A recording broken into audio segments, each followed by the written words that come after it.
Episode 4. The Great Devourer. For centuries, the Imperium believed it understood the Tyranids. It knew their methods, it knew their hunger, it knew their endless swarms and living ships. It knew the devastation they left behind, worlds stripped bare, oceans drained, atmospheres consumed, entire civilizations reduced to nothing more than nutrients. The Tyranids were terrible, but they were known, or so humanity believed. The truth was far worse, that the Imperium had never truly seen the Tyranids. Not really. It had seen fragments, splinters, broken pieces of something vastly larger.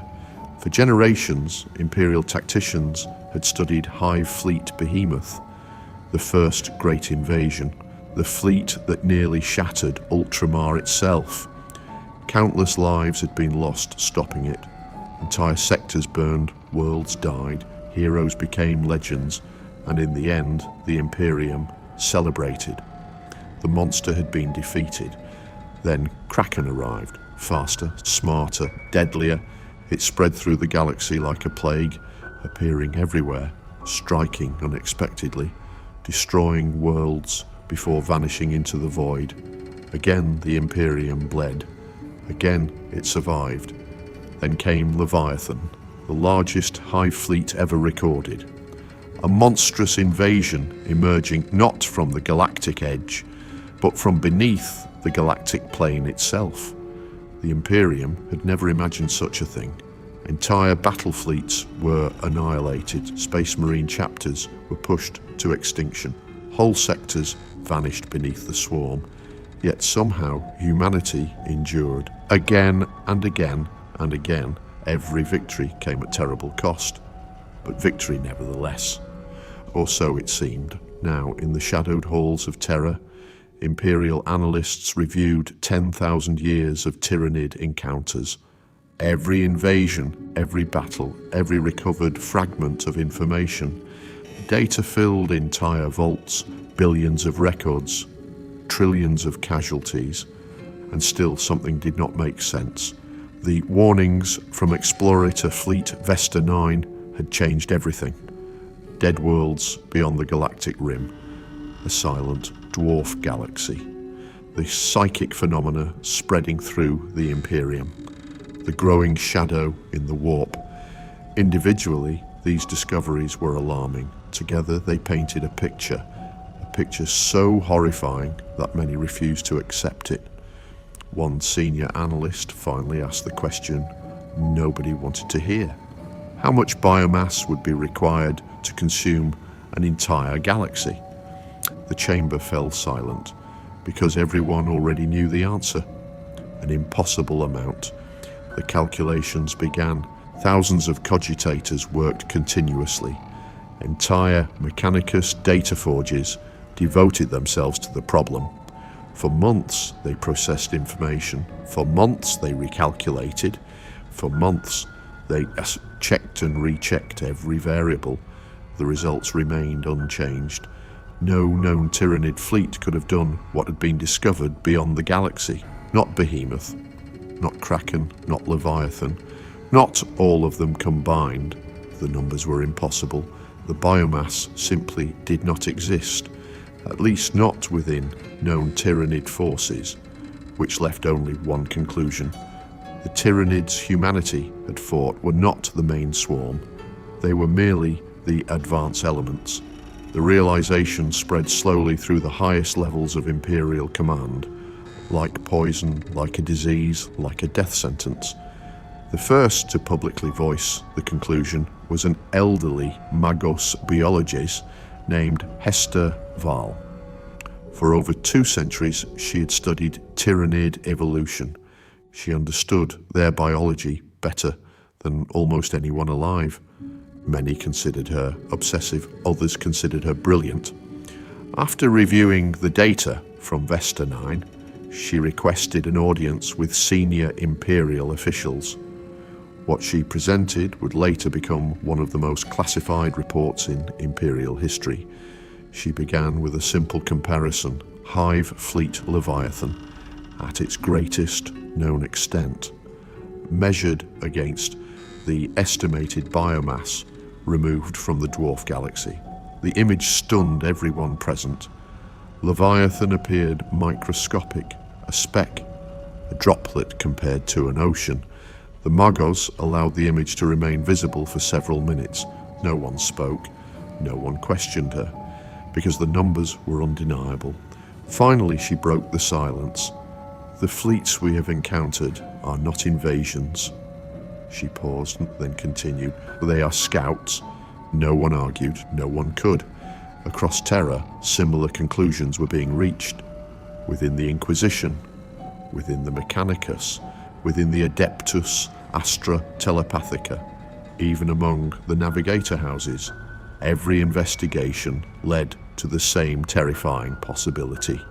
Humanity had mistaken the fingers for the hand, the scouts for the army, the ripples for the tide, and now the tide was coming. Far beyond the galaxy, drifting within the silent remains of the dwarf galaxy, ancient truths lay buried beneath dead worlds. Explorator teams continued examining the evidence left behind. Every discovery reinforced the same conclusion. Life had once flourished here. Entire ecosystems had existed. Civilizations may have existed, perhaps empires, perhaps species as ancient as the Eldar. Now nothing remained. The Tyranids had not conquered this galaxy. They had consumed it. Every forest, every ocean, every creature, every cell gone. The scale of the destruction defied imagination. The galaxy itself remained. Its stars still burned. Its planets still orbited. Its nebulae still glowed. But life had been erased, removed so completely that even bacterial traces were absent. It was not a graveyard. A graveyard implies bodies. This place contained no bodies, only absence. One Mechanicus expedition discovered the remains of a city. At least they believed it had once been a city. Massive structures stretched across hundreds of kilometers. Ancient architecture, unlike anything humanity had encountered. Evidence suggested an advanced civilization had once lived there. Yet every organic trace was gone, not dead. Gone, consumed, the explorers walked empty streets beneath silent towers. Every step echoed through a civilization that no longer existed. One of the expedition logs survived. Its final entry read, "We are standing inside proof that the Tyranids have already won somewhere else." The transmission was immediately classified. Months later, a second discovery emerged, perhaps even more terrifying. Evidence suggested the dwarf galaxy had not been consumed recently. The event was ancient, possibly millions of years old, perhaps older. The implications were staggering. The Tyranids had not begun their migration with the Milky Way. They had already been feeding long before humanity existed, long before the Imperium, long before the Eldar Empire, possibly before mankind had even evolved on Terra. The realization changed everything, because it raised a question nobody could answer. If this was not the first galaxy they had consumed, how many had there been? Magos Val attempted an estimate, purely theoretical, entirely speculative, yet horrifying nonetheless. If the Tyranids had travelled between galaxies for millions of years, if they had consumed even a fraction of the systems they encountered, then the total biomass available to the hive mind would be beyond comprehension. Not planetary, not stellar, galactic, perhaps multiple galaxies, perhaps hundreds, perhaps thousands. No one knew, no one could know. And that uncertainty became its own kind of terror. Humanity had always believed itself significant. The Imperium spanned 1 million worlds. Its armies numbered in the trillions. Its fleets darkened entire star systems. It was one of the greatest civilizations ever to exist. Against most enemies, that mattered. Against the Tyranids, perhaps it meant nothing at all. The first confirmation arrived not through astropaths, not through navigators, not through the Mechanicus. It arrived through a warship's auger array. A routine patrol operating beyond the eastern fringe detected an anomaly.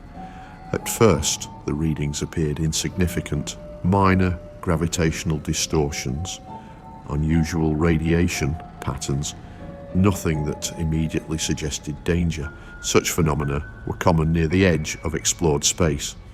The patrol's captain nearly ignored the reports entirely. Then the anomaly changed direction and began moving toward the galaxy.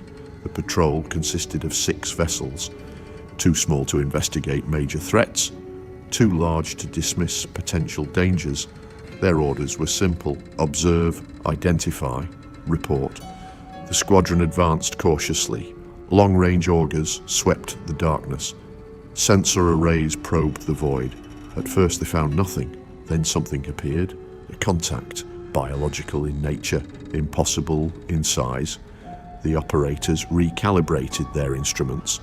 The contact remained. The readings were checked again and again and again. Still the same result. Something alive was drifting through intergalactic space. Something larger than an Imperial battleship. As the squadron approached, additional contacts emerged. 1 became 3, 3 became 10, 10 became hundreds. The void itself seemed to awaken. Every scan revealed more organisms.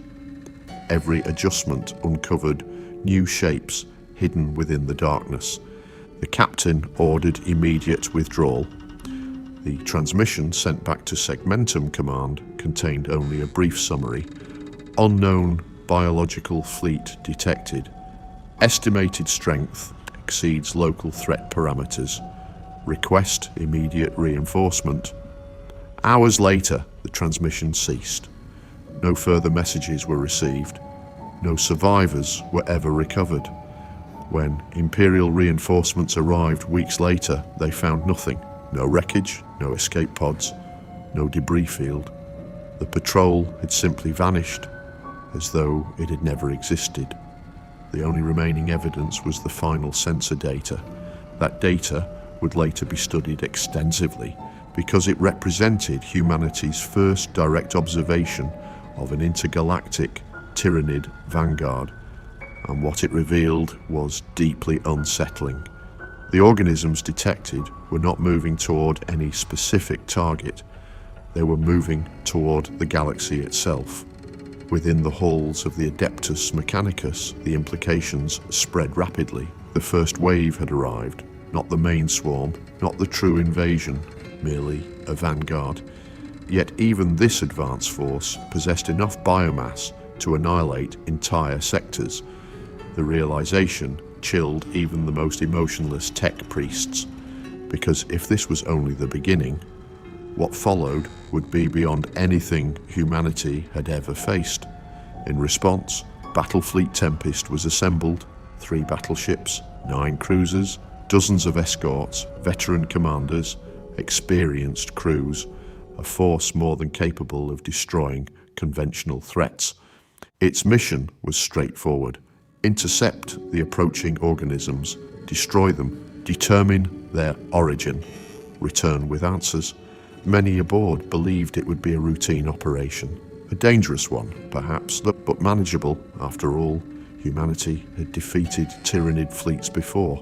Why should this be any different? None of them understood what awaited. The fleet made contact 27 days after departure. At first, the commanders believed their augers were malfunctioning. The biological signatures filled entire tactical displays. Living vessels stretched across millions of kilometers.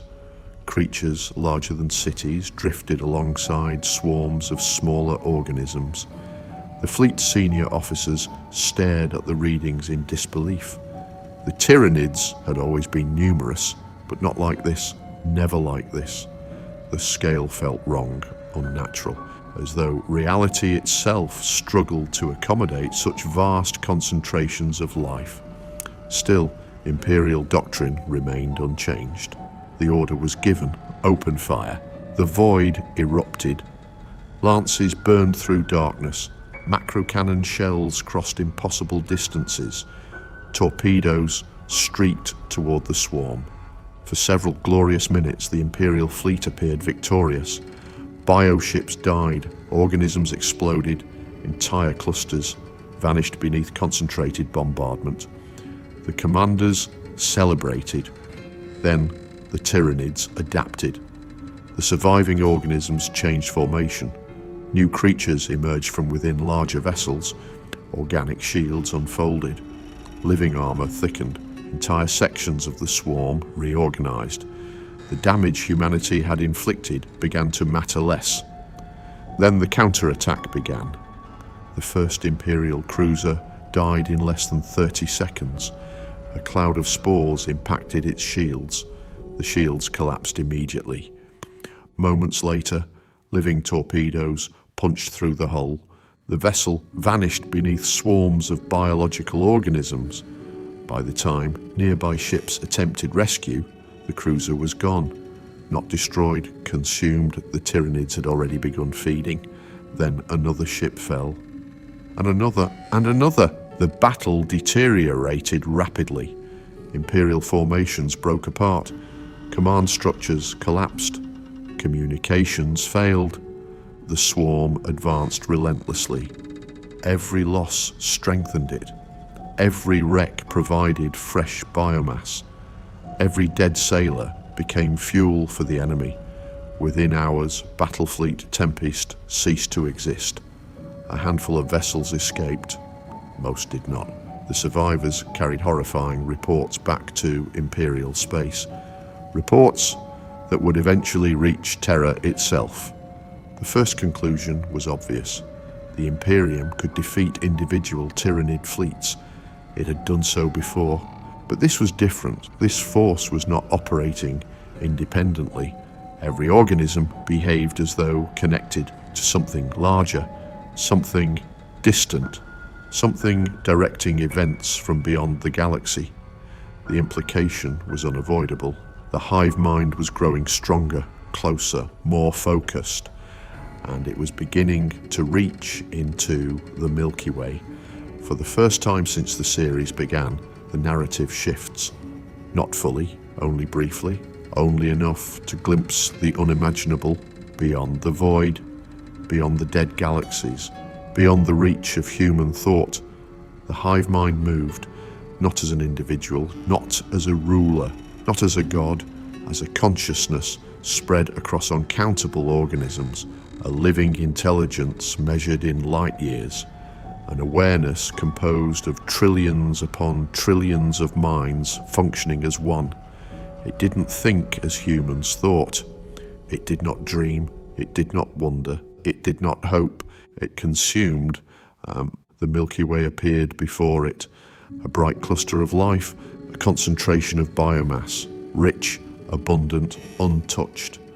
The hive mind perceived the galaxy the way a starving animal perceives food, not with hatred, not with malice, not with cruelty. Those emotions required individuality. The hive mind possessed no such limitations. It simply recognized sustenance.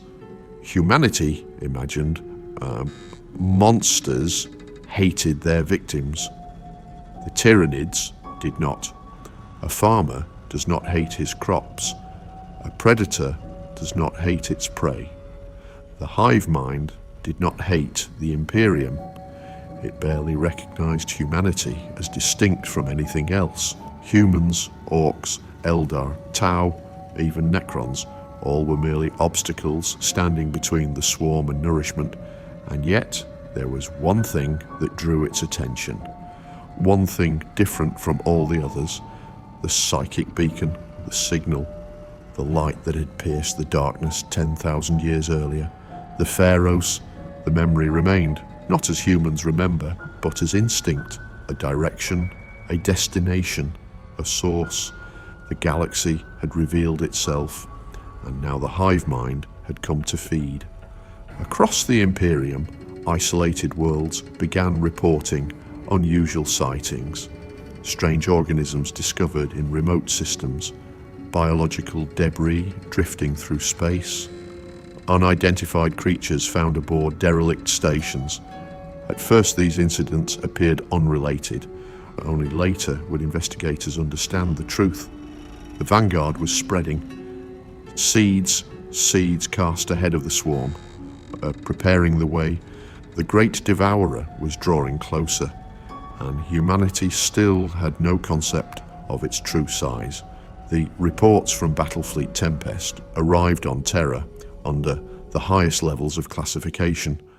Entire sections were sealed, witness testimonies were restricted, sensor recordings were locked within Mechanicus vaults.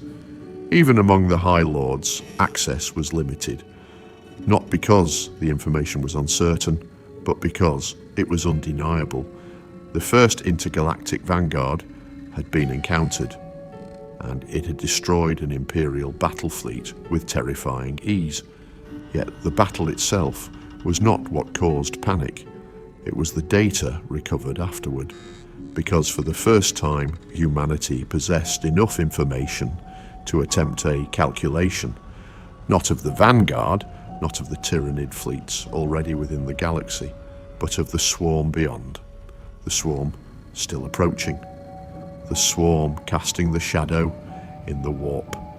Within the data forges of Mars, entire continents of cogitators were devoted to a single task. Estimate the size of the incoming Tyranid host. The challenge seemed straightforward. At first, known Hive fleets were analysed, biomass ratios calculated, consumption rates estimated, patterns compared. For months, the machines worked. The greatest computational systems in the Imperium, grinding through impossible amounts of data. Every result produced the same conclusion. Then the machines failed, not mechanically, mathematically. The answers exceeded accepted limits again and again. Every estimate became larger than the previous one. Every revision increased the projected scale. Every adjustment made the situation worse. At first, the tech priests assumed an error, a flaw in the calculations, corrupted variables, faulty assumptions. The models were rebuilt from the ground up. The results became even more disturbing. The projections now exceeded all known extinction scenarios, not merely for humanity, for the galaxy itself. One senior Magos finally submitted a report to the Fabricator General. The document was later erased from most Imperial records. Only a single line survived, a single sentence, repeated by those who had seen it. The swarm exceeds all projected extinction thresholds. Nothing more, no recommendations, no solutions, no strategy, because none existed. The implications spread rapidly through the highest circles of power. For 10,000 years, the Imperium had operated under one fundamental assumption. Every threat could be defeated. Perhaps not easily, perhaps not quickly, but eventually. Orcs could be exterminated, chaos could be resisted, rebellions could be crushed, alien empires could be destroyed. The Tyranids represented something different, not an enemy, a force of nature, a biological apocalypse, the equivalent of a galaxy-wide extinction event. Some officials refused to believe it, others demanded additional evidence. Many simply retreated into denial. The idea was too large, too terrifying, too impossible. How could any civilization survive against an enemy that consumed galaxies? How could any military force matter? How could any victory be meaningful? The questions spread. The answers never came. Then the final proof arrived, not from Terra, not from Mars, but from a forgotten listening station positioned far beyond the eastern fringe. The station had existed for centuries. Its purpose was simple: monitor deep space phenomena, record unusual activity, transmit reports. It was never intended to witness history, yet history found it anyway. The station's sensors detected movement. Initially, the operators assumed it was another vanguard fleet. The previous sightings had already heightened tensions. No one expected anything unusual. The first images appeared routine. Biological signatures, minor gravitic distortions, scattered contacts. Then the sensors expanded their range and the operators saw more. At first they thought the instruments were malfunctioning. Thousands of contacts appeared simultaneously, then tens of thousands, then millions. The station commander ordered immediate recalibration. The numbers continued increasing. Every expansion of sensor range revealed additional contacts. Every attempt to locate the edge of the formation failed. There was no edge, only more organisms, more ships, more life, stretching endlessly into darkness. The station's entire crew gathered within the observation chamber, dozens of trained personnel staring at tactical displays. No one spoke, no one moved. The numbers climbed higher and higher and higher. Eventually, the system stopped displaying exact figures. The quantities exceeded operational parameters. The cogitators could no longer calculate meaningful totals. For perhaps the first time in Imperial history, a machine simply admitted defeat. The operators attempted a visual reconstruction using sensor data, gravitic readings, biological signatures. Slowly, an image emerged. The result shattered every previous assumption. The Tyranids were not approaching as fleets. They were approaching as an ecosystem, a living ocean crossing intergalactic space. Bioships larger than cities drifted among creatures the size of continents. Organisms carried entire biospheres within their bodies. Vast reproductive vessels birthed fresh life continuously. Every level of existence supported every other. Predators, workers, warriors, factories, food sources, weapons, all moving together, all connected, all alive. The swarm possessed depth, not kilometers, not planetary distances, light years. The migration stretched so far into darkness that the sensors could not determine where it ended. It was less an invasion force than a second galaxy, a galaxy composed entirely of predators. One technician reportedly suffered a nervous breakdown while observing the reconstruction. Witnesses later recalled his final coherent statement: "We're looking at a civilization made of hunger." No one contradicted him. Emergency transmissions were dispatched immediately. Every available channel was used, every relay activated, every astropathic route prioritized. The message raced toward Terra, toward Mars, toward every major command center in the Imperium. The contents were simple. The Tyranid host had been sighted, and it was beyond all previous estimates. The station continued monitoring for 6 days. During that time, additional observations were recorded, each more disturbing than the last. The swarm was accelerating, not rapidly, not recklessly, but steadily, purposefully, like a predator closing the distance to prey already trapped. Then something unexpected occurred. The shadow in the warp intensified. Across dozens of sectors, astropaths screamed simultaneously. Navigators reported blindness. Psychic communication routes collapsed. The phenomenon spread faster than ever before, as though the hive mind had become aware of the observation, as though it understood it had been seen. The listening station never transmitted again. The final message arrived fragmented, broken by interference. Only a few words were recovered, words that would become infamous throughout the Imperium. "It fills the void." Then silence, permanent silence. When the reports finally reached Terra, the response was unlike anything seen since the Horus Heresy. Emergency councils convened, military commanders summoned, inquisitorial representatives arrived under seal. Even the Adeptus Custodes became involved. because the truth could no longer be denied. The Tyranids were not a regional threat, not a sector threat, not even a galactic threat. They were something larger, something unprecedented, something that might represent the end of all known life. And somewhere beyond the stars, the hive mind continued its migration, ancient, patient, eternal. The deaths of worlds meant nothing to it. The rise and fall of civilizations meant nothing. Empires were temporary, species were temporary. Only hunger endured. For millions of years it had travelled between galaxies, feeding, growing, evolving, consuming everything in its path. Now another feeding ground lay before it, rich, untouched, filled with life. The Milky Way.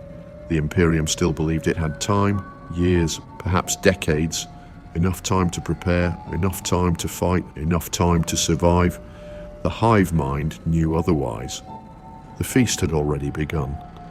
For 10,000 years, mankind believed itself among the great powers of existence, master of a million worlds, heir to the stars, defender of civilization. Then it looked beyond its galaxy and discovered a truth older than history itself. There are predators in the darkness, predators older than empires, predators larger than civilizations, predators capable of devouring galaxies. And they are coming. Deep beneath the Imperial palace, far below the Golden Throne, beyond vaults sealed for 10,000 years, a forgotten chamber awakens. Ancient mechanisms grind into motion. Dust falls from black stone walls. Warning runes ignite one by one. Systems untouched since the Great Crusade begin to function. A stasis field flickers. Once, twice, then stabilizes. Within the chamber stands a colossal figure, unmoving, hidden by darkness, impossible to identify. A voice echoes through ancient machinery, cold, mechanical, ancient. Contingency protocol Sigma Primus activated. The figure's eyes open, fade to black.